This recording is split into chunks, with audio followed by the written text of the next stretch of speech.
اعوذ باللہ من الشیطان الرجیم بسم اللہ الرحمن الرحیم اللہم کل ولیک الحجت ابن الحسن صلواتک علیہ وعلی آبائہ فی ہذہ الساعہ وفی کل ساعہ ولیا وحافظا وقائدا وناصرا ودلیلا وعینا حتی تسکنہ ارضک طوعا وتمتعہ فیہا طویلا برحمتک یا ارحم الراحمین اللہم صلی علی محمد وآل محمد وعجل فرجهم اجمعین.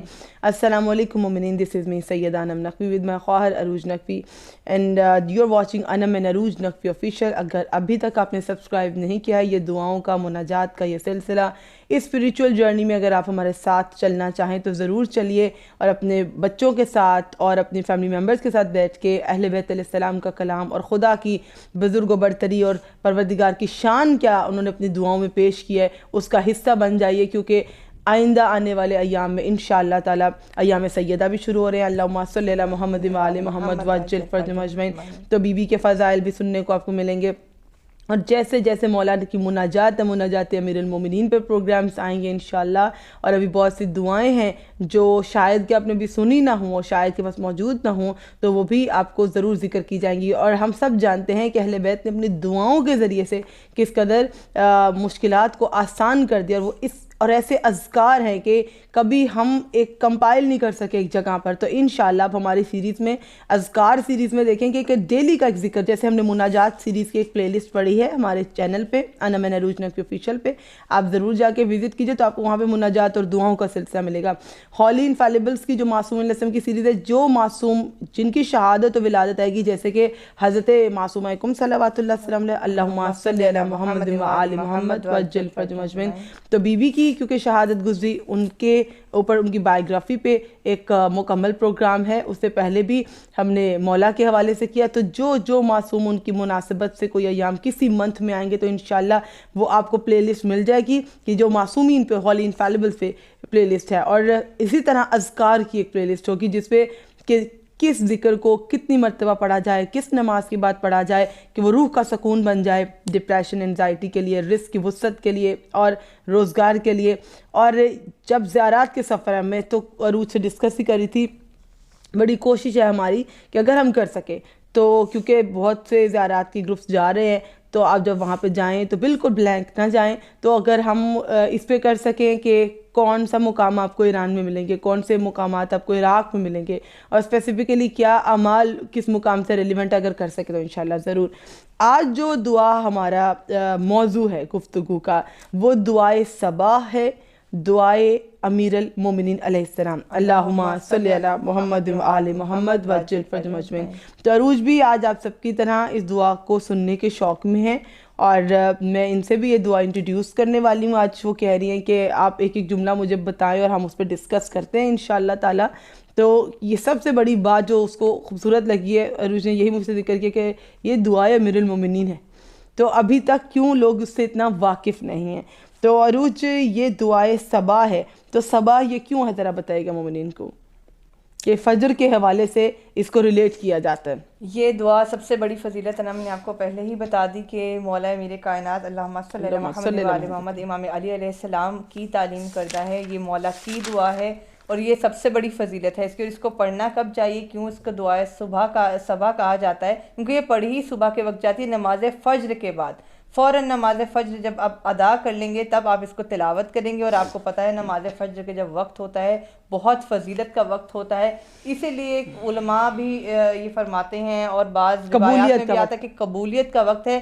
اگر ہمیں یہ بھی کہا جاتا ہے, اور ہمارا عقیدہ ہے اس بات میں کہ اگر آپ کوئی دعا نماز فجر میں نہیں نہ مانگتے تو پھر سارا دن بھی مانگتے رہیں گے, کوئی فائدہ نہیں. رزق کی طلب آپ کو ہے تو نماز فجر کے بعد اگر آپ مانگیں گے تو آپ کو ملے گا. اگر آپ اس وقت سوئے رہ گئے تو آپ کا جو ہے وہ رزق بھی سویا رہ جائے گا. تو ویسے ہی بہت فضیلت ہے اس وقت کی, اور اس وقت میں جب آپ مولا امیر کائنات کی جب دعا تلاوت کریں گے تو پھر تو آپ کے نصیب جو ہیں پروردگار عالم کی طرف سے جو بھی حاجات ہوں گی وہ پوری ہوں گی, آپ کے نصیب بھی کھلیں. فجر کا وقت ہی وہ وقت ہے کہ جب آسمانوں کے دروازے کھلے ہوتے ہیں, جیسے عروج نے کہا کہ رزق تقسیم ہو رہا ہوتا ہے, تو دعا تو ضرور ہم پڑھیں گے, لیکن سب سے اہم بات تو کر دی عروج نے کہ یہ وہ وقت ہے کہ جب آپ کی دعا کی قبولیت کا وقت ہے. اس میں رزق کی تقسیم, اس میں روزگار کے معاملات, اس میں پریشانیاں تمام تر حل ہو جانے کا وقت ہے. کہ اگر آپ دیکھیں تو علماء نے جتنے بھی وظائف تعلیم کیے ہیں, جتنی بھی چیزوں کے بارے میں تاکید کی گئی ہے, زیادہ تر فجر کے وقت ہی کی گئی ہے. یہ اول جو وقت ہے فجر کا, پو پھٹنے کا جو وقت ہے, یہ وہ وقت ہے کہ جن و انس اور تمام مخلوقات اپنے رب کی تسبیح و تقدیس کرتے ہیں, اور خدا کی بزرگ و برتری, خدا کی پاکیزگی کی گواہی شجر بھی دیتے ہیں, اور چرند اور پرند, حشرات اور نباتات, ہر طرف سے خدا کی ثنا کی آواز. اور کبھی اگر مشاہدہ کیا ہو, واک پہ آپ نکلے ہوں فجر کے ٹائم پر, تو یا آپ اپنے چاہے صحن میں واک کر رہے ہوں یا گھر سے باہر, تو غور فرمائیے گا کہ ایسا کمپلیٹ سائلنس ہوتا ہے, لیکن جیسے لگے کہ پتے بھی خدا کی حمد و ثنا کر رہے ہیں. ایسے محسوس ہوگا ونٹرز مارننگ میں کہ جب اوس کے قطرے پڑے ہوتے ہیں ٹری لیوز کے قریب, آپ جا کے دیکھیں وہاں پر, اور جو روز پیٹلز کے اوپر وہ کتنے حسین لگتے ہیں ان کے قطرے, ایسا لگتا ہے کہ یہ شبنم کا ایک ایک قطرہ بھی خدا کی حمد و ثنا بجا لا رہا ہے. اور اس دعا کی فضیلت یہ ہے کہ اس کے پڑھنے کی ایک اور فضیلت آپ کو بتا دوں کہ پڑھنے کا مقصد اور فضیلت یہ ہے کہ اس کے بعد آپ ہر شے کے شر سے محفوظ ہو جاتے ہیں. سبحان اللہ. پروردگار عالم آپ کو اپنے امان میں لے لیتا ہے, آپ ہر شے سے محفوظ ہو جاتے ہیں, خواہ وہ اب دنیاوی ہو یا آپ کسی اور چیز سے ڈر رہے ہیں, آپ کو کوئی خطرہ ہے کہ کوئی آپ پہ نظر بد رکھتا ہے یا کچھ بھی ہے. تو اس کے بارے میں روایت میں یہ بھی ہے کہ ملائکہ جو ہے, فرشتے پروردگار عالم آپ کے لیے مقرر کرتا ہے, جو آپ کو اپنے حصار میں لیتے ہیں اور آپ کی حفاظت کرتے ہیں ایک بندہ مومن کی. اس دعا کے پڑھنے سے آپ کی یہ فضیلت ہو جاتی ہے. بالکل. تو مؤلف کہتے ہیں, علامہ مجلسی رحم اللہ علیہ نے یہ دعا اپنی کتاب بحار الانہار میں کتاب الدعا اور کتاب الصلوات میں درج کی ہے. نیز فرمایا کہ یہ مشہور دعاؤں میں سے ہے, لیکن میں نے اسے معتبر کتب میں زیادہ نہیں دیکھا, لیکن کتاب الصلوات میں ضرور ہے اور بحار الانوار میں ہے, جو کہ لوگ پوچھتے ہیں کہ کہاں ملے گی. البتہ یہ دعا مصباح سید بن باقر رضوان اللہ میں بھی موجود ہے. اس کے بعد ارشاد فرماتے ہیں کہ اس دعا کا فریضہ صبح کے بعد پڑھا جانا مشہور ہے, جیسے کہ ابھی بتایا روشن ہمیں. تاہم سید بن باقر نے روایتی سے نافلہ صبح کے بعد بھی پڑھا جائے گا, اور جو بھی صورت سے مناسب کرے, چاہے فریضہ کے بعد پڑھے یا نافلہ کے بعد پڑھے, دونوں صورتیں ہی مناسب ہیں. بس وہ وقت فجر کا ہے تو یہ وقت بھی بتا دیا کہ صبح کا وقت. تو ہم سٹارٹ کرتے اس دعا کو, اور اس سے پہلے کہ ہم شروع کریں تو ہم جانتے ہیں کہ ہر دعا پردے میں رہ جاتی ہے جب تک کہ اس کے اول و آخر درود شامل حال نہ ہو. تو امیر المومنین سے منسوب ہے, تو پہلا درود امیر المومنین کے نام, اللہم صلی علی محمد و آل محمد وعجل فرجہم اجمعین. بسم اللہ الرحمن الرحیم. خدا کے نام سے شروع جو بڑا مہربان نہایت رحم والا ہے. اے معبود, اے وہ جس نے صبح کی زبان کو روشنی دی, گویائی دی. اب یہاں پر میں عرض کر دوں کہ اس کا ایک ایک جملہ وہ ہے, جیسے میں نے تمہید میں کہا تھا کہ ہر چیز خدا کی حمد و ثنا کرتی ہے. تو جو انسان ہے, واک کریں, کچھ کریں, تو آپ کو سمجھ نہیں آئے گا ہم خدا کی حمد و ثنا کیسے کریں. تو جب اپنے رب کی بزرگ و برتری بیان کرنا چاہیں, اس دعا کو پڑھ لیں, تو آپ بھی اس مخلوق میں شامل ہو جائیں گے جو خدا کی حمد و ثنا بجا لاتے ہیں. اے معبود, وہ جس نے صبح کی زبان کو روشنی گویائی دی اور اندھیری رات کے ٹکڑوں کو لرزتی تاریکیوں سمیت ہنکا دیا, اور گھومتے آسمان کی ساخت کو اس کے برجوں سے محکم کیا, سبحان اللہ, اور سورج کی روشنی کو اس کے نور فروزہ سے چمکایا. کہ وہ وقت جب آپ کے سامنے صبح ہوگی نا, فجر سے جب صبح ہو رہی ہے, تو اے رب تاریکیوں سے تو دن کو نکال لایا ہے, اور تو سورج کو ان تاریک جگہوں سے نکال کر تیری ہی قدرت کاملہ ہے کہ تو اس کو چمکائے اور وہ اہل زمین کے لیے روشنی بن جائے. اے وہ جس نے اپنی ذات پر اپنی ذات کو دلیل بنایا, سبحان اللہ, جو اپنی مخلوقات کا ہم جنس ہونے سے پاک ہے اور اس کی کیفیتوں کی آمیزش سے بلند ہے. اے وہ جو خیالوں سے, ہر طرح کے جو ذہنی خیالوں سے واقف ہے اور آنکھوں کی دید سے دور ہے, اور ہونے والی چیزوں کو ہونے سے پہلے جان چکا ہے. وہ جس نے مجھے اپنے امن و سلامتی کے گہوارے میں سلایا اور اپنی بخشش اور احسان کو پانے کے لیے مجھے بیدار کیا. اپنی قدرت و اقتدار سے برائی کو مجھ پر ہاتھ ڈالنے سے روکا. اے معبود, رحم فرما اس پر جو تاریک رات میں تیری طرف رہنمائی کرنے والا, تیرے سہاروں میں سے شرف کی پائد رسی کو پکڑنے والا، چمکتی پیشانی والا، اعلیٰ خاندان میں سے استوار، روشن والا، آغاز ہی سے لغزشوں کے مواقع پر ثابت قدم رہنے والا، اور رحمت فرما اس نبی کی نیکوکار برگزیدہ خوش کردار آل پر، اللہم صلی علی محمد وآل محمد وعجل فرجہم اجمعین۔ اے معبود اپنی رحمت و بخشش کی کنجیوں سے ہمارے لیے صبح کے دروازے کھول دے۔ سبحان اللہ، صبح کے وقت آپ اپنے رب سے کن الفاظ میں گفتگو کرے، یہ دعائیں ہیں اہل بیت کی جو میں سکھاتی کہ رب تو مجھ پر اپنی نعمات کی، اپنی بخشش، رحمتوں کی کنجیوں کو کھول دے کہ اس سے صبح کے جو دروازے ہیں برکتوں کے دروازے کھل جائیں۔ اے معبود مجھے نیکی و ہدایت کی بہترین خلت پہنا دے۔ خداوند اپنی عظمت کے باعث میرے دل میں اپنے خوف کی لہریں دوڑا دے۔ اے معبود اپنی ہیبت کے لیے میری آنکھوں سے آنسوؤں کے تار جاری کر دے کہ جب آنکھ میں آنسو آ جائے تو یہ دعا کی قبولیت کی ضمانت ہے، یہ خوش نصیبی ہے کہ نماز اتنے خوشی و خضوع سے پڑھی جائے کہ وقت دعا یا وقت نماز، دوران نماز اگر آنکھیں آپ کی نم ہو جائیں تو یہ وہ وقت ہے کہ آپ اپنے آپ کو پروردگار کی بارگاہ میں بالکل دنیا سے الگ کر کے، تنہا کر کے پیش کر رہے ہیں، اور یہ رابطہ ہے خالق و مخلوق کا۔ لیکن ایسے ہی نماز پڑھ لینا اور اٹھ جانا، نہ دعا میں آنسو آئے، یہ کوئی کیفیت نماز نہیں۔ جب بھی دیکھا بزرگان نے نماز پڑھی نم آنکھوں سے، جھکی کمر سے، اور بالکل اس طرح پڑھی کہ رب ہے اور ہم ہیں اور ہمارے ارد گرد کوئی نہیں۔ خدایا میری کچھ خلقی کو قناعت کے لگام ڈال دے۔ میرے اللہ اگر تو نے اپنی رحمت سے مجھے نیکی کی توفیق نہ دی تو کون مجھے تیری طرف کشادہ راہ پر لے چلے گا، اور اگر تیری دی ہوئی ڈھیل میں خواہش کے پیچھے چل پڑا تو کون مجھے ہوس کی ٹھوکروں سے بچائے گا۔ خود بندہ صبح کے آغاز میں اپنے رب سے کہہ رہا ہے کہ اس دنیا کی ہوس اور لالچ سے مجھے بچا لے، تو مجھے لگام ڈال دے پروردگار تاکہ میں اس لالچ و طمع کی دنیا سے بچ جاؤں۔ اور اگر میرے نفس اور شیطان کی جنگ میں تیری نصرت میرے شامل حال نہ ہوتی تو گویا تیری دوری نے مجھے رنج و غم کے حوالے کر دیا ہوتا۔ میرے مالک آیا تیری نظر سے، میں تیرے پاس اپنی خواہشوں کے لیے آیا ہوں، یا میں نے تجھ سے اس وقت قائم کیا کہ جب میرے گناہوں نے مجھے تیرے وصال سے دور کر دیا۔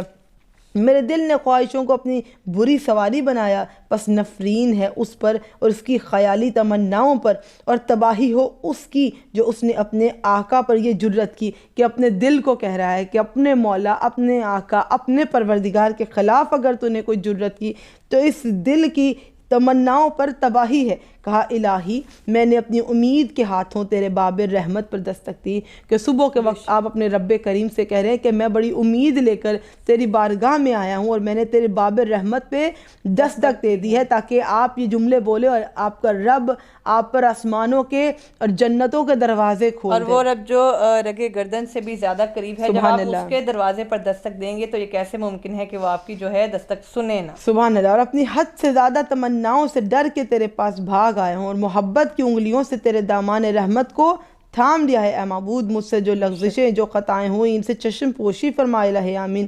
میری چادر کی پائچی سے صرف نظر فرما، کیونکہ تو میرا آقا و مالک ہے، میرا سہارا اور امید ہے، اور تو ہی اس دنیا آخرت میں بھی میرا اصلی مطلوب و مقصود ہے۔ کہ یہاں پر ہم کہتے پروردگار ہمارا گول تو ہے، ہمارے اس گول کو پہنچنے کے مینز تو ہے، تو ہی مطلوب ہے پروردگار، تو ہی مقصود ہے پروردگار۔ میرے معبود تو اس بیچارے کو کیسے نکال دے گا؟ تو تیرے پاس تو گناہوں سے بھاگ کر آیا ہے، یا اس طالب ہدایت کو، اب بندہ کہہ رہا ہے کہ میں گنہگار ہوں لیکن طالب ہدایت ہوں اور بڑی آرزو اور تمنا کے ساتھ آیا ہوں، میں وہی ہوں جو گناہوں سے بھاگ کر صبح کے وقت تیری پناہ میں آیا ہوں، تیرے حضور دوڑتا ہوا آیا ہوں، یا اس پیاسے کو تو کیسے دور کرے گا؟ اب ذرا سوچئے دعائے کمیل کا بھی آپ کو یہ فریزز بڑے ملتے جلتے لگیں گے کہ جس میں رب کو اس کی شان و بزرگی بیان کرنے کے بعد کہتا اے پروردگار تجھے اختیار ہے کہ تو مجھے جہنم میں ڈال دے، پر تو کیسے برداشت کرے گا کہ وہ زبان جو لا الہ الا اللہ کہے، وہ زبان جو تیری توحید میں گویا ہو،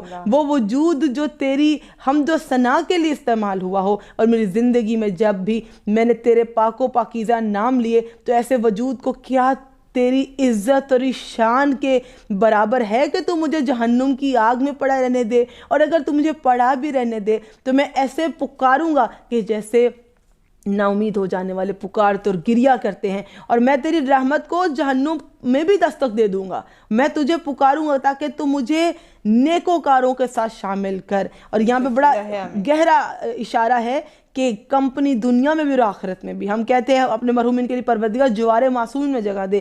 آپ کا ہمسایہ، آپ کے کمپینین، زندگی میں آپ کے ساتھی، ہمیشہ دعا کرے اللہ نیک ساتھی عطا کرے، کیونکہ یہاں پر ہمیشہ بندہ مومن کی التجا اور مولا کی دعاؤں میں آپ کو ملے گا اور کہ یہ جملے پروردگار تو مجھے ان کے ساتھ کرنا جو تیرے قریب ہوں اور ان سے دور کرنا جو تجھ سے دور ہوں. انسان کی بد نصیبی یہ ہے کہ وہ کسی ایسے کے ساتھ تعلق میں رہے جو اللہ سے اور اہل بیت سے دور ہے، اس کی شان اور پاکیزگی سے دور ہے، وہ اس کی زندگی پر صراط لائے گا. اور یہ خوش نصیبی ہے کسی شخص کی کہ اس کے ساتھی ایسے ہوں کہ اسے اس کے اللہ کے قریب کرے، اسے محمد و آل محمد کے قریب کرے. اللہم صلی علی محمد و آل محمد وعجل فرجہم اجمعین. تو کہا پروردگار عالم میں نے تیرا باب کرم داخلے اور سوال کے لیے تیرا باب کرم کھلا ہوا ہے، میں دوڑ کے آیا ہوں، میں پیاسے کی طرح آیا ہوں، تو کیسے دور کرے گا جو تیرے کرم کے حوض سے پیاس بجھانے کے لیے آیا؟ ہرگز نہیں کہ تیرے فیض کے چشمے خشک سالی میں بھی رواں ہیں پروردگار، تیرے چشمے رواں ہیں، تیرا باب کرم داخلے اور سوال کے لیے ہمیشہ کھلا ہے اور تو سوال کی انتہا اور امید کی حد آخر ہے. میرے معبود میرے نفس کی باغیں ہیں جن کو میں نے تیری مشیت کی رسی سے باندھ دیا. سبحان اللہ. سب سے حسین جملہ یہاں پر کہ پروردگار میرے نفس کی باغیں میں نے تیرے حوالے کر دی ہیں، تیری مشیت کی رسی سے میں نے اپنے نفس کو لگام دی ہے. میں نے اپنے نفسانی خواہشات کا کنٹرول دن کے آغاز میں اپنے رب کے حوالے کر دیا تاکہ تمام دن میں صبح سے شام تک مجھے شیطان نہ بھٹکا سکے اور نہ تجھ سے دور کر سکے. تو کہا یہ میرے گناہوں کی گٹھریاں جو میں نے تیری بخشش اور رحمت کے آگے لا رکھی. سبحان اللہ. کہ پروردگار میں نے اپنے گناہوں کی گٹھریاں بنا کر صبح کے وقت فجر کے بعد میں نے تیرے آگے لا رکھی ہیں، اور یہ میری گمراہی کن خواہشیں ہیں جو میں نے تیرے لطف و کرم کے سپرد کر دی ہیں. پس پروردگار اس صبح کو میرے لیے نور ہدایت و دین و دنیا کی سلامتی کی حامل بنا کر نازل فرما. الہ آمین. اور اس رات کو دشمنوں کی مکاری سے میری ڈھال اور ہلاک کرنے والی ہوس کی سپر بنا. الہ آمین. بے شک تو جو چاہے اس پر قادر ہے، جسے چاہے ملک دیتا ہے، جسے چاہے واپس لے لیتا ہے. یہ میں ان سب سے کہوں گی، میں یہ دعا اور تمام دعا ہم نے یہ ڈسکس کیا، ہم نے آج کی تمام دعائیں، ان ایام کی تمام دعائیں فلسطین کے نام کی ہیں، اور یہ خدا کا کلام ہے کہ اللہ جسے چاہے ملک دے سکتا ہے، جسے چاہے واپس لے لیتا ہے. تو آپ شہادتوں کو دیکھ کے یہ نہ سمجھیں کہ وہ ختم ہو گئے، انشاءاللہ وہ آزادی دیکھیں گے. اور آج اگر دنیا ان کی مظلومیت دیکھ رہی، انشاءاللہ ہم انہیں آزاد اور آباد دیکھیں گے. پروردگار اس دعا کے صدقہ اہل بیت و پنجتن پاک علیہ السلام صدقے میں کفار کو ذلیل اور رسوا کر دے اور دشمن کو ایسا ذلیل کرے کہ تمام دنیا دیکھے، اور فتح ان کی ہو جو کہ معصوم ہیں، جو مظلوم ہیں، جو بے گناہ ہیں، جو بے آسر ہیں، جو اپنے بچوں کے ٹکڑے اٹھا کے بھی سبحان اللہ کہتے ہیں، الحمدللہ کہتے ہیں، جو اپنے گھروں کے ڈھیر پر بیٹھے ہیں، ٹوٹے گھروں کے ڈھیر پہ بیٹھے ہیں اور بالکل کولیپس ہو گیا سب کچھ، لیکن بیٹھ کے کہتے ہیں خدا کی یہی مرضی، خدا کا شکر، لیکن اپنے عقیدے پر قائم ہے. جو قرآن پاک کا ورق اپنی جو ہے شکستہ مسجدوں سے چنتے ہیں اور کلام پاک کے پاروں کو سینے سے لگاتے ہیں، چاہے اپنے سینے کے ان کے ٹکڑے ٹکڑے ہو رہے ہوں. ایسے مسلمانوں کی، ایسے مومنوں کی عظمت کو سلام ہے، اور فلسطین کے مومنین پہ سلام ہے، ان کی جذبوں کو سلام ہے کہ کتنا وہ بہادری سے مقابلہ کر رہے ہیں. آپ سب اپنی دعاؤں میں سب سے پہلی دعا ان کے حق میں رکھیے. انشاءاللہ دعا سے بڑا کوئی ہتھیار نہیں، اللہ ان کی مدد فرمائے گا. کہا کہ پروردگار تو جسے چاہتا ہے ملک دیتا ہے، جسے چاہتا ہے لے لیتا ہے، اور جسے چاہے عزت دیتا ہے، جسے چاہے ذلت دیتا ہے. ہر بھلائی تیرے ہاتھ میں، بے شک تو ہر چیز پر قادر ہے. رات کو دن میں داخل کرتا ہے، دن میں رات داخل کرتا ہے، مردہ سے زندہ اور زندہ سے مردہ کو برآمد کرتا ہے. جسے چاہے بے حساب رزق دیتا ہے. نہیں کوئی معبود سوائے تیرے، پاک ہے تو اے اللہ اور حمد تیرے ہی لیے ہے. کون ہے جو تیری قدرت کو پہچانے تو اس سے نہ ڈرے؟ وہ کون ہے جو جانتا ہو تو کون ہے پھر تجھ سے مرعوب نہ ہو؟ کہ جو تجھے جانتا ہو وہ اٹریکٹ نہ ہو، وہ مرعوب نہ ہو، وہ تو تیری محبت میں مبتلا ہو جائے. تو سب سے اچھا مریض یہ ہے کہ جو اللہ کی محبت میں مریض ہو جائے اور اللہ کے عشق میں مریض ہو جائے. اپنے لطف سے صبح کو نمایاں کیا تو نے ہی، اپنے کرم سے تاریک راتوں کو روشن کیا تو نے. سخت پتھروں میں سے میٹھے اور کھارے پانی کے چشمے جاری کیے اور بادلوں سے نتھرا ہوا میٹھا پانی برسایا. تو نے سورج اور چاند کو انسانوں کے لیے روشن چراغ بنائے. یہ وہ نعمتیں ہیں جن کے لیے ہم شکر ادا نہیں کرتے. بغیر اس کے کہ جو کچھ تو نے پیدا کیا تھکا ہوا اس کا علاج کیا. بس اے عزت اور بقا میں یگانہ، موت و فنا کے ذریعے بندوں پر غالب رہنے والے، رحمت فرما سرکار محمد و آل محمد علیہ السلام پر، اللہم صلی علی محمد و آل محمد وعجل فرجہم اجمعین۔ جو پرہیزگار ہے میری پکار سن لے، میری دعا قبول فرما لے، اپنے مومن اور مظلوم بندوں کے حق میں، ہم سب کے حق میں، اور اپنے کرم سے میری تمنا امید پوری کر دے، الہی آمین۔ اور وہ بہترین ذات جسے تکلیف دور کرنے کے لیے پکارا جاتا ہے، امن یجیب المضطر اذا دعا وہو یکشف السوء، اے مضطرب دلوں کو چین دینے والے، تمام مظلوموں کی مدد فرما، ان کے دلوں کو راحت و سکون پہنچا، اے وہ بہترین ذات جسے تکلیف دور کرنے کے لیے پکارا جاتا ہے، اے تنگی و فراخی میں امید گاہ میں تیرے حضور حاجت لے کر آئے ہوں، بس مجھے اپنی وسیع عطاؤں سے محرومی کے ساتھ دور نہ کر، یا کریم یا کریم یا کریم، اپنی رحمت کے ساتھ، اے تو سب سے زیادہ رحم کرنے والا ہے۔ خدا کی رحمت و خلق میں بہترین مخلوق حضرت محمد صلی اللہ علیہ وآلہ وسلم، آل محمد علیہ السلام پر، اللہم صلی علی محمد وآل محمد وعجل فرجہم اجمعین۔ دعا کا آخری پیرا انتہائی خوبصورت پیرا، دل کو چھو جانے والا، آپ کے دل کی آواز اور ہم سب کی آواز کہ اے میرے مالک، خدایا میرے دل پر حجاب ہے، میرے نفس میں عیب ہے، میری عقل ناکارہ ہے، میری خواہش غالب، میری عبادت کم، میرے گناہ زیادہ ہیں، میری زبان گناہوں کا اقرار کرتی ہے، تو میرا چارہ کار ہے کیا ہے، اے عیبوں کو چھپانے والے، اے چھپی باتوں کو جاننے والے، یا کاشف الکروب، اے دکھوں کو دور کرنے والے، یا علام الغیوب، اور ڈھکی چھپی رازوں اور باتوں کو جاننے والے، میرے تمام گناہ بخش دے، واسطہ ہے تجھے محمد و آل محمد علیہ السلام کا، اللہم صلی علی محمد و آل محمد وعجل فرجہم اجمعین، الہی آمین۔ یا غفار یا غفار یا غفار، اپنی رحمت کے ساتھ اے سب سے زیادہ رحم کرنے والے، اللہم صلی علی محمد و آل محمد وعجل فرجہم اجمعین، آمین الہی آمین یا رب العالمین۔ بے حد خوبصورت دعا کہ آپ کو مفاتح الجنان میں بآسانی مل جائے گی، دعائے صبح، ایک ایک جملہ قیمتی ہے۔ پروردگار میرے والدین کو صحت و سلامتی دے، مرحومین کی مغفرت فرمائے، دیکھنے اور سننے والوں کی تمام حاجات برلا، اور ہم سب کو معصومین کے حرم کی زیارت جلد سے جلد نصیب فرمائے، اور فلسطین کو ہمیشہ اپنے دعاؤں میں سب سے اوپر رکھیے گا کہ کل رات جو ان پر انتہا قیامت کی گزر گئی، تو کبھی ہم اپنی دعا میں اپنے مسلمان بھائیوں کو بھلا نہ دیں۔ اور جو کوئی بھی دیکھ رہے ہیں تو آپ یہ ضرور سوچئے، دعائے کمیل کھول لیں یا دعائے صبح کھول لیں، آگے بھی دعائیں لائیں گے، ایک ایک جملہ خالق کی حمد و ثنا کرتا ہے۔ عروج، کوئی ایک جملہ جو اینڈ میں آپ اس دعا کے حوالے سے کہنا چاہیں؟ انم، ہم نے پروگرام کے سٹارٹ میں ہی یہ کہا تھا کہ کئی بار یہ سمجھ میں نہیں آتا کہ دعا کرنی کس طرح سے چاہیے، اور وہ سلیقہ ہمیں صرف محمد علی بیت محمد صلی اللہ علیہ وآلہ وسلم کے در سے ملتا ہے۔ اور آپ نے کہا کہ واک پہ جاتے ہیں لوگ، بڑی سی اور مصروفیات ہیں، لیکن پھر بھی کچھ سمجھ نہیں آتا کہ اپنے گناہوں کا اقرار کیسے کریں، اپنے رب کی حمد و ثنا کیسے کریں۔ تو صرف کچھ نہ کیجیے تو نماز فجر کے بعد اس دعا کو تلاوت ضرور کیجیے، کہ جس میں آپ اپنے رب کی تسبیح بھی کر رہے ہیں، حمد و ثنا کر رہے ہیں، صرف اس ذات اقدس کی کہ جو کہ تعریف کے لائق ہے، جو کہ لائق کی عبادت ہے، صرف اس کی حمد و ثنا کریں، اور اپنے گناہوں کا اعتراف کر کے اپنے گناہوں کی معافی طلب کریں۔ جی بہت شکریہ آپ سب کا، دیکھتے رہیے انم من عروج نقوی آفیشیل، اپنی دعاؤں میں یاد رکھیے گا، التماس دعا، اللہ حافظ۔ السلام علیکم، یہ کلپ ہماری اس خواہر کے لیے ہے کہ جو دعائے چہل کلید کی ریکویسٹ کر رہی ہیں بہت عرصے سے۔ پہلے تو معذرت، کیونکہ دعاؤں کے سلسلے میں یہ سب جاری و ساری ہے، ذکر پروردگار، ذکر محمد و آل محمد، تو آپ کی دعا بالکل ہمارے ذہن میں تھی، اور انشاءاللہ اس پہ ایک الگ کلپ بنانا تھا جو کہ بن چکا ہے۔ آپ اس کلپ میں دیکھیں گے دعائے چہل کلید کی فوٹوز اٹیچ کر دی گئی ہیں، آپ ان کے پرنٹ آؤٹس بھی لے سکتے ہیں، اور بھی جو لوگ دعائے چہل کلید کا فضائل ضرور سنیے، میں دعائے چہل کلید کا ہی لنک اسی دعا کے ساتھ، اسی کلپ کے ساتھ اٹیچ کر دوں گی، تو آپ چہل کلید کے پیجز بھی دیکھ پائیں گے، اور مزید کوئی دعا چاہیے ہو یا دعائے صبا کے حوالے سے کوئی سوال ہو، آپ ضرور کر سکتے ہیں۔ جزاک اللہ سسٹر، آپ کی فیڈ بیک ہمارے لیے بے حد امپورٹنٹ ہے، اپنی دعاؤں میں یاد رکھیے گا، اللہ حافظ۔